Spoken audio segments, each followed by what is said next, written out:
How was the face-off? How do you compare it to other face-offs? I could just feel his lack of face-offs. Why? Did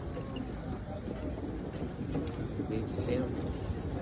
Nate, does his size bother you? The fact that he's a little bit actually bigger? No, that's the way it goes. I knew what I signed up for. Hey, do you respect Jake as a fighter? Yeah, he's in there doing his thing. He's fighting. Yeah. Andrew Capichetti, Inside Fighting. Michael on from MMA Junkie. He said up just a minute ago that he was surprised how nice you were up there towards him. Did you expect something different? We're not fighting today. We're not fighting today. You know what I'm saying? I'm a professional athlete. I'm not running around getting in fights like they're making me out to be. They got these young YouTubers out here making attacks for clout and, you know, message sent. Don't f with me, I ain't f with you. Was that pretty disrespectful, you thought, what his team said there about your brother? That was complete. It was just amateur. Be nice.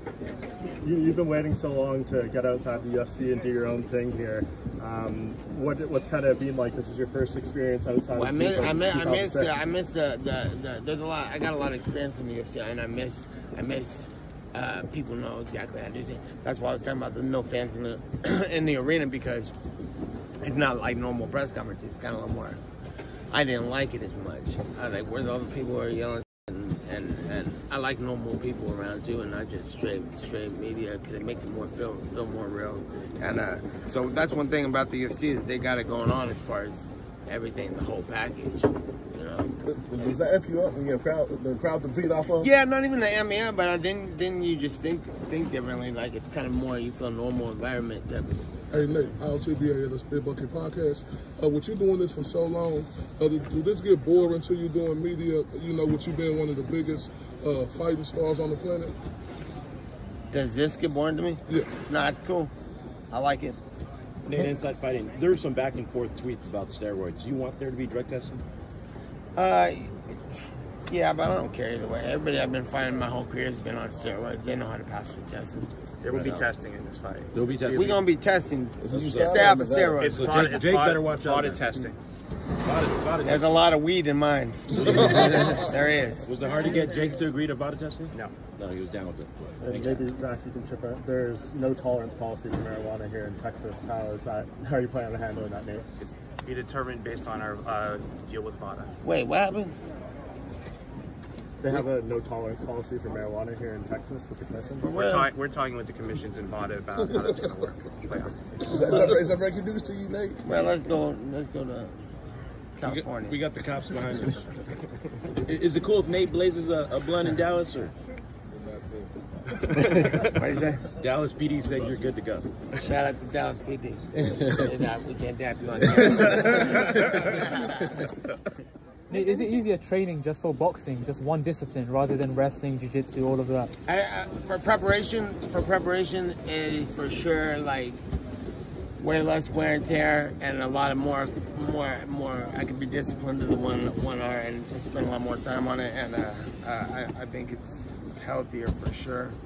But fighting it's also not healthy to sit in a ring with a bigger hit you in the dome a whole bunch of times. So I'm not gonna say it's any safer than MMA, but as far as the preparation, I believe the training. Do you got a specific boxing coach you're training with? Yeah, my boxing coach, Richard Perez. Where Richard at? Richard! He had to go eat. He was hungry. But he's here somewhere. Richard Perez, he's been my trainer my whole career since I was 18 years old. Where you doing your training camp at? You go to Vegas, or you go move around, or I'm in Stockton full time. I got an academy there and a bunch of training out there, a bunch of good sparring partners. My boy who's gonna be on the card with me, Chris Avila, Luciano Ramos, and a bunch of guys. Yeah, and we bring in all the pros from all of NorCal. If you're out there in NorCal, all you guys holla at me. Let's get some work this next few months. What about any world champions? I'm gonna try to go see Ward for sure coming up here. I'm not trying to make an attack on some sparring, but if they got guys for me, for sure, they always got good work out there. So that's. What was the Conor picked you to win this fight? No. Why? He knows what's going on. He fought at the highest level. He fought me. He fought Floyd. Yeah, he knows what's going on. By the way, this arena is empty right now, but come fight night, it's going to be a sellout. I think it's going to sell out within 2 minutes because 20,000 people are waiting. How do you feel about that? Selling out when it's very hard to sell it these days. Yeah, no, that's cool. That's usually what happens. What was those Andre Ward sparring sessions like, just in general? Just like, he spoke highly, about you. Yeah, no, and highly back. It was next level training, and it brought me up to a new level in my career. And I don't think I ever went back from that level, and I'm still trying to still move it up. I don't think I'm at my best, and I think I'm getting better every month, every year. I'm always. Hey, I just felt going back to UFC after this fight, but what if this fight explodes? Yeah, no, that's an option. UFC. I would like to. At the end of the day, I want to go back and fight for a world title, and if not, I'm gonna have to make my own world title and make the best come to me. But I would like to be back in the UFC and or fight the belt holders in boxing also. So no PFL, no one, no anything else? No, right now the UFC's got the best MMA fighters in the world and have for years. So I'm trying to fight the best. Is there a rematch clause in this contract at all? Bam. No rematch clause. I've been through hella contracts where it's just on and on and on. You can't get out. So I'm like, let's just do things one step at a time. If we need a rematch, then we need a rematch, and I ain't hiding from nothing like that. And I want rematch if I lose too. So is it split down 50-50? They mentioned that Yeah, everything's down the middle, and this is what I knew years ago. I was on a mission.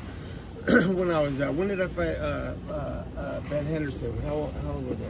What year was that? It was 2013. 13, yeah. Are you sure? 13? December 2013. 28. As soon as I signed that contract, I was like, I knew what I needed to do. I was like, okay, I need to get out of here, and I need to be split down the middle with the other guy, and it's simple, basic, logical math. If millions of people are watching my fight, and I'm not at least getting $1 for each person, there's 49 or 59 of them dollars being made for each. I'm like, if there's that many people watching, then can I get my piece? So now we're here, and now that's how I plan on to be the rest of my career. Nate, do you plan on promoting mixed martial arts and boxing with your real fight? I think the first card that we're gonna have is gonna be an MMA card. So you plan to be a real full-time promoter? Maybe we might mix it, but I think I wanted to first and foremost MMA. Did you go that full-time like Jay, being a promoter, or just like something you just yeah. Well, come on, there ain't no going backwards. And I feel like the money's in MMA. You know what I'm saying? Nate, if you go back to the UFC, would Real Fight Inc. have to be like your promoter? If you go back to the UFC, would that be part of the deal? Yeah, well, that changes everything, because I would like to fight the best guy, and I feel like I'm a UFC fighter. I don't like being stereotyped as an MMA guy. I like to be stereotyped as all the arts guy, jiu-jitsu guy, boxing guy, MMA, but I would like to fight the best guy. Last question, guys. Last question. How's your relationship with Dana right now? Cool. Dana always been cool. We always been cool. So when he talks to you, that's just for fun? That's just to kind of poke the bear? Well, when he with me, that's cool. You gotta do what you gotta do. Nate, you're a NorCal legend. The Warriors are down big to the Lakers right now. Warrior gang, baby, you already know.